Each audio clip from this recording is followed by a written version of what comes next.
নমস্কার, your internet school চ্যানেলে তোমাদের সকলকে স্বাগত।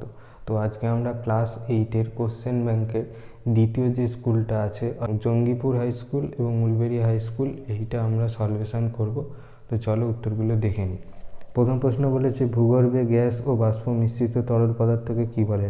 Lava, pyroclast, magma. সবগুলো ঠিক, সঠিকটা হবে ম্যাগমা। তত্ত্বগুলির মধ্যে ভূঅভ্যন্তরে সবচেয়ে পুরু স্তরটি হচ্ছে ভূত্বক, কেন্দ্রমণ্ডল, গুরুমণ্ডল, শিলামণ্ডল। সঠিক উত্তরটা হবে কেন্দ্রমণ্ডল। ভূত্বক গঠিত গ্রানাইট, বেলে পাথর, ব্যাসাল্ট, স্লেট দিয়ে। সঠিক উত্তরটা হবে গ্রানাইট। বহিঃকেন্দ্রমণ্ডল ও অন্তঃকেন্দ্রমণ্ডলকে বিচ্ছিন্ন করেছে কনরাড বিযুক্তি, গুটেনবার্গ বিযুক্তি, লেহম্যান বিযুক্তি, মোয়েরোভিসিক বিযুক্তি। সঠিকটা হবে লেহম্যান বিযুক্তি। ব্যাসার্ধ হলো 6300 কিমি, 6450 কিমি, 6370 কিমি, 6730 কিমি। সঠিকটা হবে 6370 কিমি। পৃষ্ঠের গড় তাপমাত্রা 12 degree Celsius, 15 degree Celsius, 20 degree Celsius, 10 degree Celsius. সঠিকটা হবে 15 ডিগ্রি সেলসিয়াস। এখানে শুদ্ধ অশুদ্ধ লিখতে বলেছে। মায়ানমারের রাজধানী নেপাই দাও, এটা শুদ্ধ। বাংলাদেশের প্রধান নদী মানস, এটা অশুদ্ধ।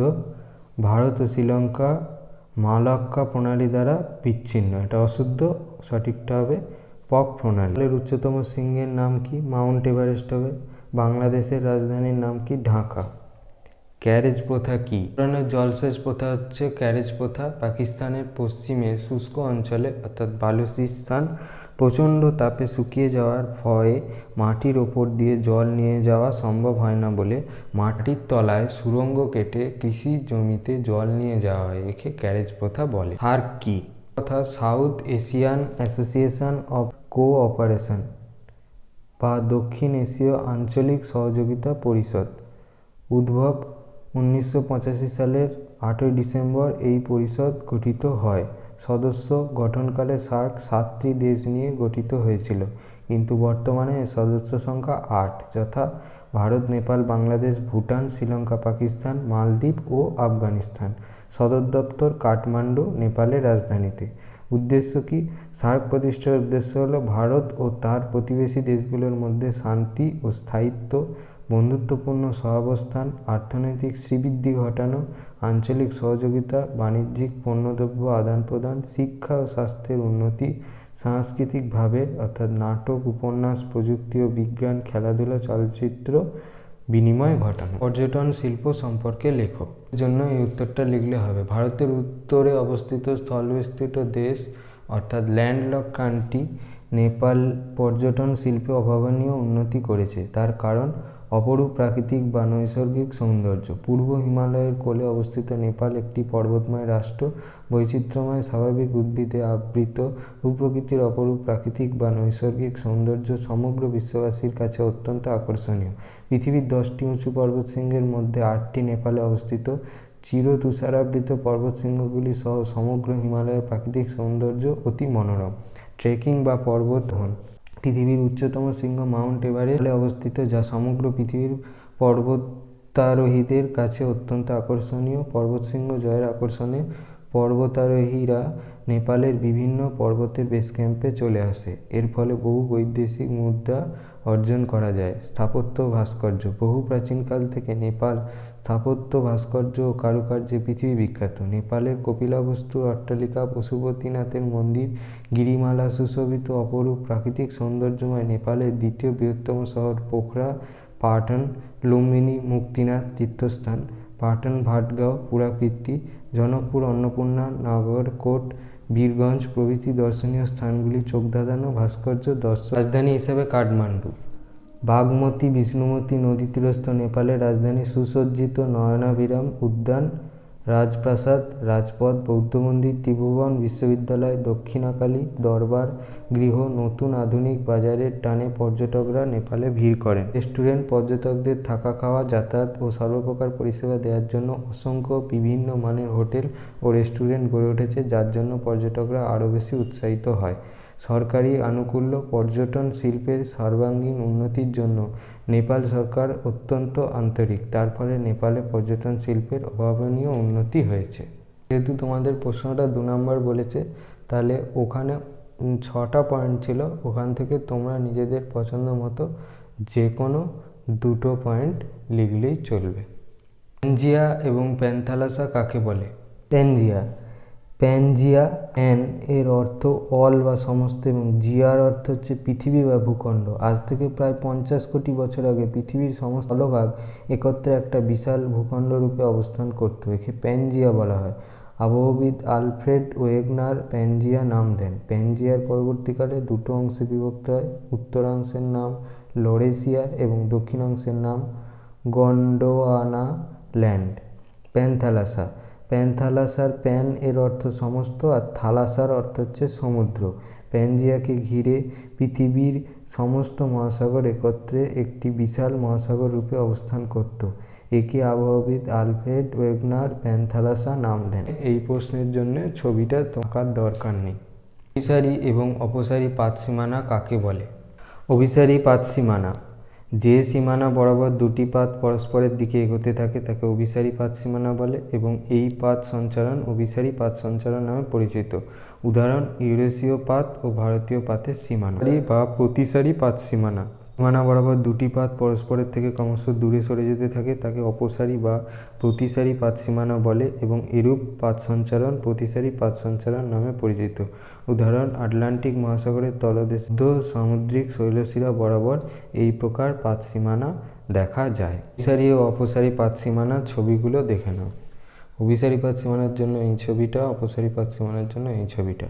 তোমরা আঁকতে পারলে আঁকবে, তবে এইটা আঁকার না চেষ্টা করবে, এইটা আঁকার চেষ্টা করবে এবং অভিসারী পাত সীমানা তো দেওয়াই আছে, এটা আঁকার চেষ্টা করবে।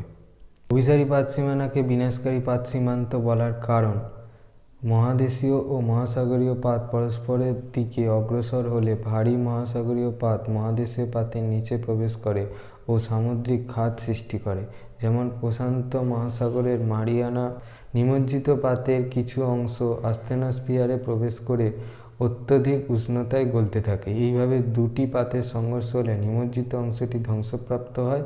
তাই অভিসারী পাত সীমানাকে বিনাশকারী বা ধ্বংসাত্মক সীমানা ডিস্ট্রাকটিভ প্লেট মার্জিন বলে। প্রশান্ত মহাসাগরীয় পাত হলো একটি নিমজ্জিত পাত। প্রশান্ত মহাসাগরের পশ্চিমে ইউরেশীয় পাত, শাখালিন, কামচাটকা, জাপান ও ইন্দো অস্ট্রেলীয় পাত, ফিলিপাইন্স, ইন্দোনেশিয়া, নিউজিল্যান্ড, অস্ট্রেলিয়া এবং পূর্বে উত্তর আমেরিকা পাত ও দক্ষিণ আমেরিকা পাত ও আন্টার্কটিকা পাত অবস্থান করছে। প্রশান্ত মহাসাগরের চারপাশে অবস্থিত এই মহাদেশীয় পাতগুলো অভিসারী অবস্থায় আছে। প্রশান্ত মহাসাগরীয় পাত ও প্রান্তবর্তী মহাদেশীয় পাতগুলো পরস্পরের মুখোমুখি হলে প্রশান্ত মহাসাগরীয় পাত মহাদেশীয় পাতের নিচে নিমজ্জিত হয়। ফলে ভূতলে ম্যাগমা গহ্বরের উত্তাপে পাতের কিনারা গলে যায় ও চ্যুতি বা ফাটলের সৃষ্টি হয়।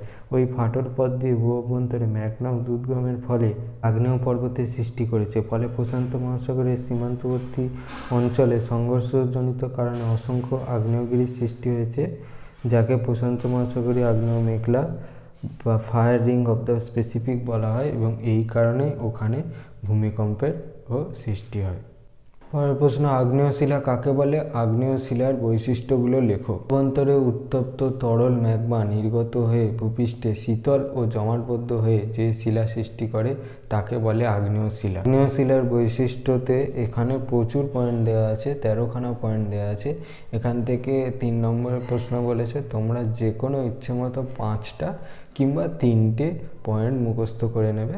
আমি সবগুলো পয়েন্টই বলে দিচ্ছি।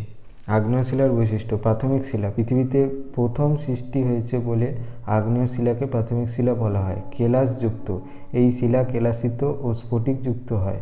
রাসায়নিক ধর্ম, এই শিলা আম্লিক ও ক্ষারকীয় উভয় প্রকৃতিরই হয়। কাঠিন্য, কঠিন ও ভারী হয়, সহজে ক্ষয়প্রাপ্ত হয় না। পদার্থ একসঙ্গে জমাট বাঁধে বলে কোনো স্তরভেদে বা স্তরায়ন তল দেখা যায় না, তাই একে অস্তরীভূত শিলাও বলা হয়। জল ধারণ ক্ষমতা, এই শিলায় কোনো ছিদ্র না থাকায় জল ধারণ করতে পারে না।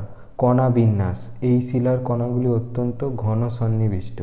জীবাশ্মের অনুপস্থিতি, অত্যধিক তাপের জন্য আগ্নেয় শিলায় কোনো জীবাশ্ম থাকে না। খনিজের উপস্থিতি, আগ্নেয় শিলায় মূল্যবান খনিজ সোনা, রূপো, সীসা, দস্তা পাওয়া যায়। দারণ ও ফাটল, এই শিলায় উলম্ব দারণ অর্থাৎ জয়েন্ট ও ফাটল ক্র্যাক দেখা যায়, যা দিয়ে শিলার মধ্যে জল প্রবেশ করতে পারে। মসৃণতা, এই শিলাকে পালিশ করলে মসৃণতা বাড়ে। রং, এই শিলার রং হালকা গ্রানাইট থেকে গাঢ় ব্যাসাল্ট পর্যন্ত হতে পারে। ভূমিরূপ, ব্যাসাল্ট জাতীয় আগ্নেয় শিলা চ্যাপ্টা ও গ্রানাইট জাতীয় আগ্নেয় শিলা গোলাকৃতি ভূমিরূপ সৃষ্টি হয়। পাললিক শিলার উৎপত্তি কিভাবে হয়? রূপান্তরিত শিলা কাকে বলে? পাললিক শিলা নিম্নলিখিত পর্যায়ে সৃষ্টি হয়। শিলার ক্ষয়। আগ্নেয় শিলা সৃষ্টির পর বহুদিন ধরে বিভিন্ন প্রাকৃতিক শক্তি যেমন নদী, হিমবাহ, বায়ু, সমুদ্র তরঙ্গ, উষ্ণতা, বৃষ্টিপাত প্রভৃতি দ্বারা ক্ষয়প্রাপ্ত হয় এবং চূর্ণ বিচ্ছিন্ন হয়ে পলি, বালি, কাদা প্রভৃতি সূক্ষ্ম পদার্থে পরিণত হয়। অপসারণ। এইসব সূক্ষ্ম পদার্থ নদী, বায়ু, হিমবাহ দ্বারা পরিবাহিত হয়ে সমুদ্র, হ্রদ বা নদীর তলদেশে জমা হতে থাকে। সঞ্চয়। এভাবে হাজার হাজার বছর ধরে পলিস্তর সঞ্চিত হতে থাকে। বদ্ধকরণ।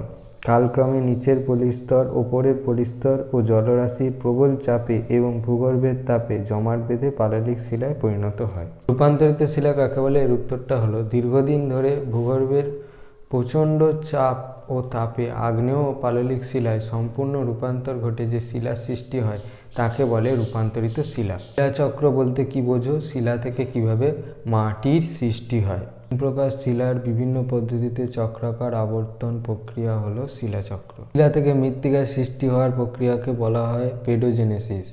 এটি কয়েকটি পর্যায়ক্রমিক পদ্ধতিতে সৃষ্টি হয় যা নিম্নে বর্ণনা করা হলো। আবহ বিকার।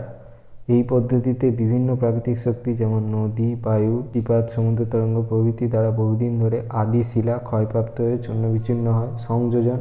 এরপর সেই চূর্ণবিচ্ছিন্ন শিলার সঙ্গে বিভিন্ন জৈব পদার্থ যেমন ঝরে পড়া পাতা, মৃত ও পচনশীল উদ্ভিদ ও প্রাণীদেহ প্রভৃতি মিশ্রিত হয়। অপসারণ। তৃতীয় পর্যায়ে বৃষ্টির জল, নদীর জল, সমুদ্র তরঙ্গ মাধ্যমে সেই চূর্ণবিচ্ছিন্ন শিলাখণ্ডের কিছুটা অপসারিতের উৎপত্তি।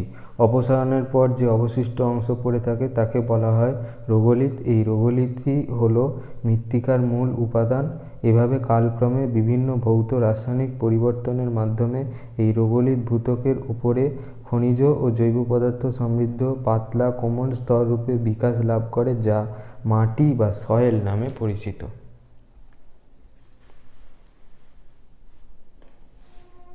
পাললিক শিলার শ্রেণীবিভাগ করো।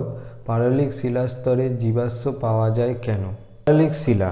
পাললিক শিলার ইংরেজি প্রতিশব্দ সেডিমেন্টারি রক, যার ল্যাটিন শব্দ সেডিমেন্টাম থেকে এসছে, যার অর্থ হচ্ছে অধঃক্ষেপণ।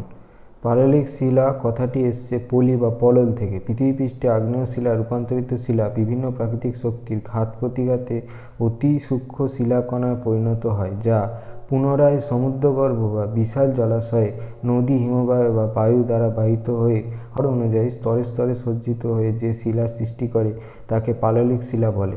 স্তরে স্তরে সঞ্চিত হয় বলে এই শিলাকে স্তরীভূত শিলাও বলা হয়। উদাহরণ: বেলে পাথর, কাদা পাথর। পললের গঠন অনুসারে যান্ত্রিক উপায়ে সৃষ্ট পাললিক শিলা বিভিন্ন প্রাকৃতিক শক্তির ঘাত প্রতিঘাতে ভূপৃষ্ঠের শিলাসমূহ চূর্ণ বিচ্ছিন্ন হয়ে কোনো প্রাকৃতিক শক্তি দ্বারা পরিবাহিত হয়ে কোনো অবনমিত অঞ্চলে, সমুদ্র, নদী বা হ্রদের তলদেশে স্তরে স্তরে সঞ্চিত ও কঠিন হয়ে যে শিলার সৃষ্টি করে তাকে যান্ত্রিক উপায়ে সৃষ্ট পাললিক শিলা বলে। এই শিলা তিন প্রকারের হয়, যথা: প্রস্তরময়। যে পাললিক শিলা 2 মিলিমিটারের বেশি ব্যাসযুক্ত দানা দ্বারা গঠিত তাকে প্রস্তরময় পাললিক শিলা বলে। উদাহরণ: কংগ্লোমারেট, ব্রেকসিয়া। বালুকাময়। যে পাললিক শিলা 0.6 থেকে 0.2 মিলিমিটার ব্যাসযুক্ত দানা দিয়ে গঠিত হয় তাদের বালুকাময় পাললিক শিলা বলে। উদাহরণ: গ্রেওয়েক, বেলে পাথর। 0.66 মিলিমিটারের কম ব্যাসযুক্ত দানা দিয়ে গঠিত শিলাকে কংগ্লোমারেট পাললিক শিলা বলে। উদাহরণ: কাদা পাথর, শেল। উপায়ে সৃষ্ট পাললিক শিলা প্রধানত চুনাপাথর যুক্ত অঞ্চলে বৃষ্টির জল, বাতাসের অক্সিজেন ও কার্বন ডাই অক্সাইডের সঙ্গে মিশে রাসায়নিক বিক্রিয়া ঘটায়। অন্যদিকে চুনাপাথর নদীর জল দ্বারা দ্রবীভূত হয়ে কোনো গহ্বরে সঞ্চিত হয়ে কালক্রমে কঠিন শিলায় পরিণত হয়। একে রাসায়নিক উপায়ে সৃষ্ট পাললিক শিলা বলে, যেমন: ডলোমাইট, ক্যালসাইট, জিপসাম। জৈব উপায়ে সৃষ্ট পাললিক শিলা ভূ আন্দোলনের বা প্রাকৃতিক শক্তির প্রভাবে উদ্ভিদ ও প্রাণীর দেহাবশেষ বা জীবাশ্ম ভূগর্ভের নিচে স্তরে স্তরে জমে কালক্রমে শিলায় পরিণত হয়। একে জৈব পাললিক শিলা বলে, যেমন: কয়লা, চুনাপাথর। পললের উৎপত্তি অনুসারে সংঘাত শিলা ইংরেজি শব্দ ক্লাস্টারিক থেকে এসেছে, শব্দ অ্যালাস্টস থেকে, যার অর্থ ভগ্ন। বিভিন্ন শক্তির জল, বায়ুপ্রবাহ, নদী প্রভৃতির প্রভাবে আগ্নেয় ও পাললিক শিলা চূর্ণ বিচূর্ণ হয়ে পলিতে পরিণত হয় এবং সেই পলি সঞ্চিত হয়ে যে পাললিক শিলার সৃষ্টি হয় তার নাম সংঘাত শিলা। এক্ষেত্রে শিলার রাসায়নিক ধর্মের কোনো পরিবর্তন হয় না, যেমন বেলে পাথর, কাদা পাথর প্রভৃতি। অসংঘাত শিলা যান্ত্রিক বিচূর্ণীভবন ব্যতিরেকে অর্থাৎ সংঘাত ভিন্ন অন্য কোনো উপায়ে রাসায়নিক ও জৈব যেসব পাললিক শিলা সৃষ্টি হয় তাকে অসংঘাত শিলা বলে, যেমন ডলোমাইট, জিপসাম, চক প্রভৃতি। সমুদ্র বা হ্রদের তলায় স্তরে স্তরে পলি জমা হওয়ার সঙ্গে সঙ্গে বিভিন্ন ধরনের জলজ উদ্ভিদ ও প্রাণীর দেহ তার মধ্যে চাপা পড়ে যায়। পরবর্তীকালে পলি জমাটবদ্ধ হয়ে পাললিক শিলা গঠনের সময় ওইসব উদ্ভিদ বা প্রাণীর দেহ ধীরে ধীরে প্রস্তরীভূত হয়ে যায় এবং শিলাস্তরের ওপর তার ছাপ সৃষ্টি হয়। এই জন্য জীবাশ্ম শুধুমাত্র পাললিক শিলাতেই দেখা যায়। তেথিস সাগরের বিশাল পলি সঞ্চিত হওয়ার সময় তার জীবকুল জীবাশ্মে পরিণত হয় ও এই কারণে হিমালয় পর্বতগাত্রে জীবাশ্ম পাওয়া যায়। এই ভিডিওটা ভালো লেগে থাকে তাহলে অবশ্যই ভিডিওটাকে একটা লাইক দিও এবং চ্যানেলটাকে সাবস্ক্রাইব করে দিও এবং পাশে থাকা বেল আইকনটা অবশ্যই ক্লিক করে দিও, যাতে এই রকম কোশ্চেন ব্যাংকের সলভেশন ভিডিও এলে তোমরা যাতে সাথে সাথে তার নোটিফিকেশান পাও। তো এই পর্যন্তই, দেখা হচ্ছে পরবর্তী ভিডিওতে।